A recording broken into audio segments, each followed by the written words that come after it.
ये कहानी है सच्ची भूतिया घटना पर बनी मूवी की, the conjuring. So let's start the movie explanation by films explainer. इस मूवी के स्टार्ट में हम रोजर और कैरोलिन के परिवार को देखते हैं, जो कि नए घर में शिफ्ट होते हैं, लेकिन उनका डॉग इस घर के अंदर नहीं जा रहा होता। वहीं हम रोजर की एक बेटी अप्रैल को देखते हैं, जिसे पेड़ के पास एक टॉय मिलता है और वो उसे अपने साथ रख लेती है। और जब सारी लड़कियां खेल रही होती हैं तो उनसे एक लकड़ी टूट जाती है। फिर जब रोजर आकर देखता है तो वहाँ नीचे पूरा एक स्टोर रूम होता है। रोजर सबको नीचे जाने से मना कर देता है और सब सोने चले जाते हैं। लेकिन जब रात में रोजर की वाइफ कैरोलिन खिड़की से बाहर देखती है तो उनका डॉग उनकी तरफ देखकर भौंक रहा होता है। और जब कैरोलिन सुबह उठती है तो उसके पैर पर एक निशान भी होता है। कैरोलिन उसे इग्नोर कर देती है, लेकिन जब वो नीचे जाती है तो देखती है कि उसके घर की सारी घड़ियां 3:07 पर रुक गई हैं। वहीं जब अप्रैल बाहर जाती है तो उन्हें पता चलता है कि उनका डॉग भी मर गया है। फिर अगली रात भी घड़ियां 3:07 पर रुक जाती हैं और तभी जिस कमरे में क्रिस्टीन और नैन्सी सो रही होती हैं, वहाँ कोई क्रिस्टीन का पैर खींचता है। और वहीं हम रोजर को देखते हैं, जो कि अभी भी जग रहा होता है। रोजर को कुछ खटखट की आवाज़ सुनाई देती है।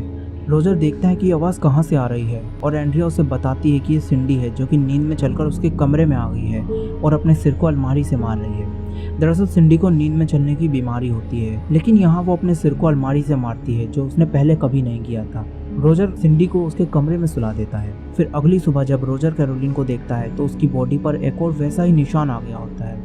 रोजर उससे कहता है कि तुम्हें ये डॉक्टर को दिखाना चाहिए, लेकिन कैरोलिन उसे इग्नोर कर देती है। और बाद में रोजर अपने काम पर चला जाता है और उसकी चारों बेटियां स्कूल चली जाती हैं और अब अप्रैल और कैरोलिन अकेले घर में बसते हैं। कैरोलिन देखती है कि अप्रैल किसी से बात कर रही है। अप्रैल उसे बताती है कि वो अपने नए दोस्त रोरी से बातें कर रही है, जो कि उसे उसी टॉय के मिरर में दिखता है जो उसे पेड़ के पास मिला था। फिर अप्रैल कैरोलिन से अपने साथ खेलने के लिए कहती है और वो दोनों आंखों पर पट्टी बांधकर लुका छुपी खेलने लगते हैं। कैरोलिन अप्रैल को ढूंढते हुए कमरे में चली जाती है और अप्रैल से क्लैप करने के लिए कहती है। और तभी उस कमरे में रखी हुई अलमारी के दरवाजे खुलते हैं और 2 हाथ बाहर आते हैं जो क्लैप करते हैं। कैरोलिन उसे उस अलमारी में देखती है, लेकिन उसमें कोई नहीं होता। कैरोलिन घबराकर अपनी पट्टी खोल देती है। तभी बाहर से अप्रैल आ जाती है और वो कैरोलिन से कहती है कि वो दूसरे कमरे में थी। इसके बाद हम रात में फिर से क्रिस्टीन और नैन्सी को देखते हैं, जहाँ फिर से कोई क्रिस्टीन का पैर खींचता है। इससे क्रिस्टीन डरकर उठ जाती है और उससे अपने दरवाजे के पीछे कोई खड़ा दिखता है। वो नैन्सी को भी उठा देती है और उससे कहती है देखो वो हमें देख रहा है। नैन्सी दरवाजे के पास जाती है, मगर नैन्सी को वहाँ कोई नहीं दिखता। क्रिस्टीन उससे कहती है वो तुम्हारे पीछे ही खड़ा है। और तभी दरवाज़ा बंद हो जाता है और क्रिस्टीन चिल्लाने लगती है। उसकी चीख सुनकर रोजर, कैरोलिन और बाकी सब उसके कमरे में आ जाते हैं। क्रिस्टीन उनसे कहती है कि उसने वहाँ एक छलावा देखा और उसने उससे बात भी की। क्रिस्टीन उन्हें बताती है कि वो छलावा कह रहा था कि वो उसके पूरे परिवार को मार देगा।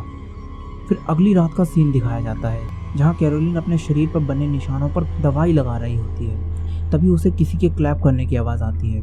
कैरोलिन को लगता है कि उसकी बेटियाँ अब भी खेल रही हैं, इसलिए वो जाकर अपनी सारी बेटियों के रूम को चेक करती है, लेकिन वो सब सो रही होती हैं। और तभी सीढ़ियों के पास लगी सारी फोटो अचानक नीचे गिरकर टूट जाती हैं। फिर कैरोलिन को किसी के हंसने की आवाज़ आती है।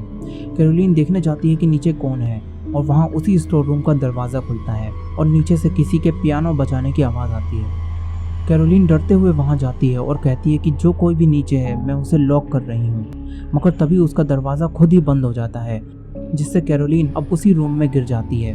कैरोलिन देखती है कि वहाँ कोई नहीं है, लेकिन तभी उसकी तरफ एक बॉल आती है। कैरोलिन डरकर वहाँ से ऊपर की तरफ भागने लगती है और तभी वहाँ जो बल्ब जल रहा होता है वो भी टूट जाता है।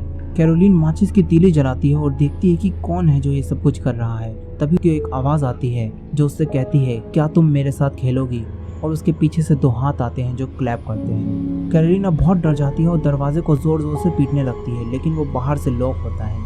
फिर हम एंड्रिया को देखते हैं, जिसके कमरे में सिंडी नींद में आ जाती है और अपना सिर अलमारी से मार रही होती है। एंड्रिया उसे रोककर उसे बेड पर सुला देती है, लेकिन तभी उस अलमारी के दरवाजे खुलते हैं। एंड्रिया उन दरवाज़ों को बंद करने जाती है, तभी उसे अलमारी के ऊपर एक छलावा दिखता है, जो कि उसके ऊपर कूद जाता है और वो दोनों डरकर चीखने लगती हैं। और तभी रोजर भी अपने काम पर से आ जाता है। वो चीखें सुनकर अंदर जाता है और कैरोलिन को बाहर निकालता है और सब एंड्रिया के कमरे में पहुँच जाते हैं, जहाँ कैरोलिन और उसकी सारी बेटियां बहुत डरे हुए होते हैं। उन्हें पता चल चुका होता है कि उनके अलावा भी यहाँ पर कोई और है, लेकिन रोजर अभी भी कुछ नहीं समझ पा रहा होता है।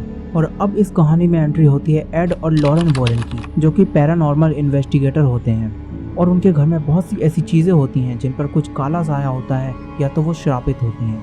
एड और लॉरेन केस की छानबीन करते हैं और वो उस चीज को जो श्रापित होती है अपने घर ले आते हैं, जहाँ वो सारी चीजें एक कमरे में कैद होती हैं। फिर एक दिन कैरोलिन उनके पास आती है और उनसे कहती है कि उसके घर में बहुत अजीब चीजें हो रही हैं, क्या वो उसके घर को आकर देख सकते हैं। फिर अगले दिन एड और लॉरेन रोजर के घर आते हैं। कैरोलिन और रोजर उन्हें बताते हैं कि जब से वो इस घर में आए हैं तब से इस घर में कुछ न कुछ अजीब चीजें हो रही हैं। सुबह जो भी पक्षी उनके घर के ऊपर से गुजरता है वो मरकर उनके गार्डन में गिर जाता है। रोज रात में घड़ियां 3:07 पर रुक जाती हैं और दरवाजे रात भर बजते रहते हैं। रोजर और कैरोलिन उन्हें स्टोर रूम दिखाते हैं, जहाँ लॉरेन देखते ही समझ जाती है कि यहाँ बहुत कुछ बुरा हुआ है।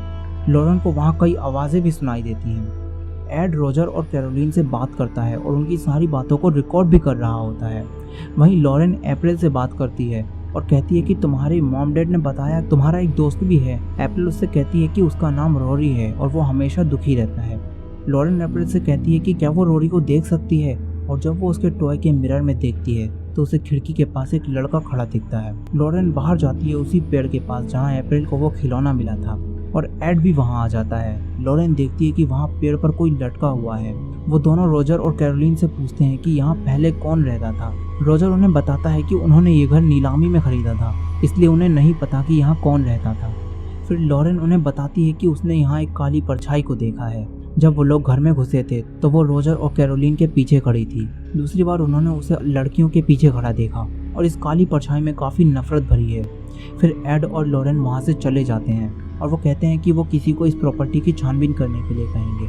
इसके बाद एड और लॉरेन को उनके घर पर दिखाया जाता है, जहां एड उसी बातचीत को सुन रहा था जिसे उसने रिकॉर्ड किया था, लेकिन वो देखता है कि उसमें कैरोलिन और रोजर की आवाज़ रिकॉर्ड ही नहीं हुई थी। वो ये चीज़ लॉरेन को दिखाता है और उसमें सिर्फ एड की ही आवाज़ होती है।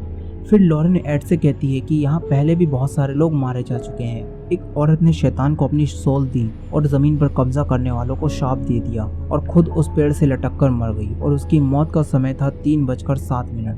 वहीं एक और परिवार वॉकर, जिनका एक बेटा रोरी था, जो कि अचानक एक दिन जंगलों में गायब हो गया और कहीं नहीं मिला, और फिर उस औरत ने भी खुद को उस स्टोर रूम में मार दिया। लॉरेन एड को ये सब कुछ बता ही रही थी कि तभी वहाँ रखा टैप रिकॉर्डर स्टार्ट हो जाता है, जिसमें एड की आवाज़ थी और उसके घर से काफ़ी चीखों की आवाज़ आ रही थी। फिर हमें घड़ी को दिखाया जाता है जिसमें टाइम हो रहा होता है 3:07। फिर अगले दिन एड और लॉरेन दोबारा कैरोलिन के घर आते हैं और उनके साथ आज ड्रू और एक पुलिस ऑफिसर ब्रैड भी होता है। वो सब मिलकर घर के हर कमरे में एक कैमरा और एक साउंड रिकॉर्डर लगा देते हैं और उस पेड़ के पास भी वो कैमरा लगाते हैं ताकि वो कुछ सबूत इकट्ठा कर सकें। इसके बाद ही चर्च से वो परमिशन ले सकते थे इस घर पर कुछ करने की। एड और लॉरेन रोजर और कैरोलिन को इस घर में हुई सारी घटनाओं के बारे में बताते हैं और क्रॉस को घर में हर जगह लगा देते हैं, जिससे वो शैतान कोई प्रतिक्रिया दे जिसे वो सबूत की तरह इस्तेमाल कर सकें। और तभी उस स्टोर रूम का दरवाज़ा अपने आप ही खुलता है और एड और लॉरेन स्टोर रूम में जाते हैं और कहते हैं कि हम तुमसे बात करना चाहते हैं, हमें बताओ क्या हुआ था।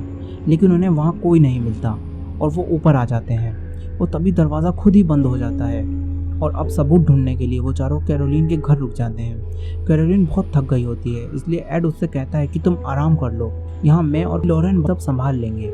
जिसके बाद कैरोलिन अपने कमरे में आराम करने चली जाती है और रोजर सारी लड़कियों के साथ बाहर घूमने चला जाता है। तभी लॉरेन बाहर कपड़े फैला रही होती है और काले बादल आ जाते हैं और तेज हवाएं चलने लगती हैं और एक कपड़ा उड़कर कैरोलिन के कमरे की खिड़की की तरफ चला जाता है। लॉरेन देखती है कि कैरोलिन के कमरे में कोई और भी है। वो तुरंत ही उसके कमरे की तरफ जाती है। फिर हम कैरोलिन को देखते हैं जिसके शरीर पर और भी ज्यादा निशान बनने लगते हैं और कैरोलिन के सामने एक आत्मा आती है। कैरोलिन चीखने लगती है, तभी वहाँ लॉरेन पहुँच जाती है जिसे कैरोलिन की आवाज़ अब भी आ रही होती है। लेकिन कैरोलिन जब दरवाज़ा खोलती है तो वो उससे कहती है कि कुछ नहीं हुआ। फिर यहाँ रोजर और बाकी सब वापस आ जाते हैं और हम रात के सीन को देखते हैं जहाँ वही पुलिस ऑफिसर ब्रैड को एक नौकरानी दिखती है जो उससे कहती है कि देखो तुमने मुझसे क्या करवा दिया। ब्रैड उसके पीछे जाता है, तभी वो नौकरानी आकर उस पर हमला कर देती है। बाकी सब भी उसके पास आ जाते हैं और तभी सिंडी भी नींद में चलकर उसी अलमारी वाले कमरे में जाने लगती है। रोजर उसे रोकने जाता है लेकिन एड उसे मना कर देता है और कहता है कि कोई और उसके साथ है जो उससे ये करवा रहा है। सिंडी अपने आप को कमरे में बंद कर लेती है। लॉरेन उस कमरे में लगी साउंड रिकॉर्डर को सुनती है। कोई सिंडी से कह रहा होता है कि मेरे पीछे आओ, मैं यहीं छुपता हूँ। और जब वो दरवाज़ा खोलते हैं तो सिंडी वहाँ नहीं होती। वो सिंडी के पैरों के निशानों का पीछा करते हैं और उन्हें अलमारी के अंदर एक दरवाज़ा मिलता है और सिंडी वहीं होती है। फिर अप्रैल लॉरेन को बताती है कि जब भी रोरी डरा हुआ होता है तो वो वहीं छुपता है। जिसके बाद लॉरेन उसके अंदर जाती है और देखती है कि अप्रैल के पास जो टॉय है वो उसी जगह से निकाला गया है। तभी नीचे की लकड़ी टूट जाती है और लॉरेन नीचे गिर जाती है। उसके पास अप्रैल का टॉय अब भी होता है। वो उस टॉय में देखती है और उसे उसके पीछे एक औरत दिखती है जो उससे कहती है कि उसने मुझसे ये सब कुछ करवाया है। फिर लॉरेन को हवा में एक आत्मा दिखती है। लॉरेन उससे बचकर भागती है लेकिन वो उसका पेंडेंट ले लेती है। एड स्टोर रूम का दरवाज़ा खोलता है और लॉरेन बाहर आ जाती है। लॉरेन सबको बताती है कि उसे पता चल चुका है कि क्या हुआ था। उस आत्मा ने ही पहले एक परिवार में माँ पर काबू करके बच्चे को मरवा दिया था और अब वो कैरोलिन पर काबू करना चाहती है। कैरोलिन के शरीर पर बने निशान इसी वजह से हैं। वो कैरोलिन पर हावी होना चाहती है। फिर यहाँ रखे सारे क्रॉस नीचे गिरने लगते हैं और कोई नैन्सी के बाल पकड़कर खींचने लगता है। वो सब नैन्सी को बचाते हैं और इस चीज़ को वो रिकॉर्ड भी कर लेते हैं जिससे उन्हें सबूत मिल जाता है और सब यहाँ से जाने लगते हैं। तभी लॉरेन को अपनी बेटी जूडी की आवाज़ सुनाई देती है। वो आवाज़ का पीछा करते हुए उसी तालाब के पास पहुँचती है जहाँ वो देखती है कि उसकी बेटी जूडी पानी के अंदर तैर रही है। वो तुरंत ही उसे उठाने की कोशिश करती है लेकिन वो एक छलावा होता है। मगर वो घबरा जाती है और अपने घर फ़ोन करके जूडी के बारे में पता करती है और जूडी बिल्कुल ठीक होती है। फिर सब यहाँ से चले जाते हैं। कैरोलिन और रोजर अपने परिवार के साथ दूसरे घर में रहने चले जाते हैं। एड और लॉरेन सारे फोटो और वीडियो चर्च के फादर को दिखाते हैं, जिसको देखने के बाद फादर उनसे कहते हैं कि उन्होंने ऐसी चीज़ पहले कभी नहीं देखी। वो कैरोलिन के परिवार से खुद बात करेंगे।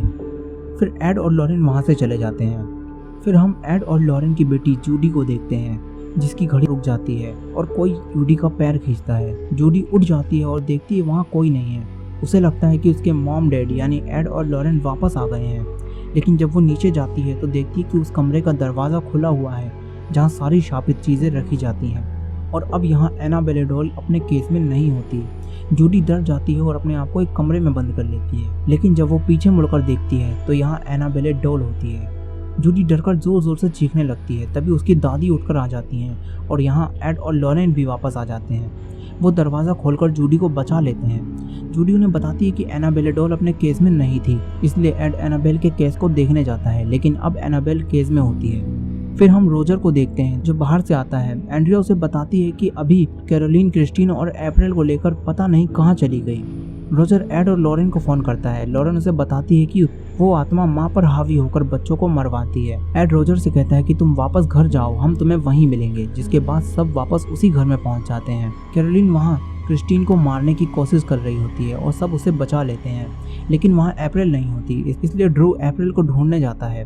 वो आत्मा कैरोलिन को घर से बाहर नहीं ले जाने देती और वापस स्टोर रूम में खींच लेती है। और अब कैरोलिन को बचाने के लिए वो उसे कुर्सी से बांध देते हैं और एड अब पवित्र मंत्र पढ़ने लगता है। वो आत्मा बहुत तेजी से चीखती है जिसकी वजह से सारा सामान नीचे गिरने लगता है और बाहर बहुत सारे पक्षी पूरे घर को घेर लेते हैं। ड्रू अप्रैल को ढूंढ रहा होता है और उसे किचन के नीचे से अप्रैल की आवाज़ आती है। दूसरी तरफ एड मंत्र पढ़कर कैरोलिन को बचाने की कोशिश करता है, लेकिन तभी कैरोलिन हवा में उड़ने लगती और कुर्सी टूटकर गिर जाती है। वो आत्मा अब भी कैरोलिन के अंदर होती है। वो रोजर से कहती है कि तुम्हारी वाइफ मर चुकी है और अब तुम सबकी बारी है। तभी ड्रू आवाज़ लगाता है कि उसे अप्रैल मिल गई है, वो किचन के नीचे है। कैरोलिन अप्रैल को मारने के लिए उसके पास जाती है। लॉरेन और बाकी सब उसके पीछे जाते हैं। तभी लॉरेन कैरोलिन को उसके परिवार के साथ बिताई अच्छी यादों को याद दिलाती है और सब कैरोलिन को उस आत्मा से लड़ने के लिए हिम्मत देने लगते हैं। तभी वो आत्मा बाहर आती है। एड उसे पवित्र मंत्र पढ़ते हुए नर्क में जाने का आदेश देता है, जिसके बाद कैरोलिन होश में आ जाती है और अब कैरोलिन घर से बाहर भी जा पाती है और उसके शरीर पर बने सारे निशान खत्म हो जाते हैं। वो सब बहुत खुश होते हैं। अप्रैल लॉरेन को उसका पेंडेंट वापस देती है जो स्टोर रूम में छूट गया था। मूवी के आखिर में दिखाया जाता है कि एड और वॉरेन उस टॉय को अपने साथ ले आते हैं और उसी कमरे में रख देते हैं जहाँ सारी शापित चीजें रखी होती हैं और ये मूवी यहीं खत्म हो जाती है।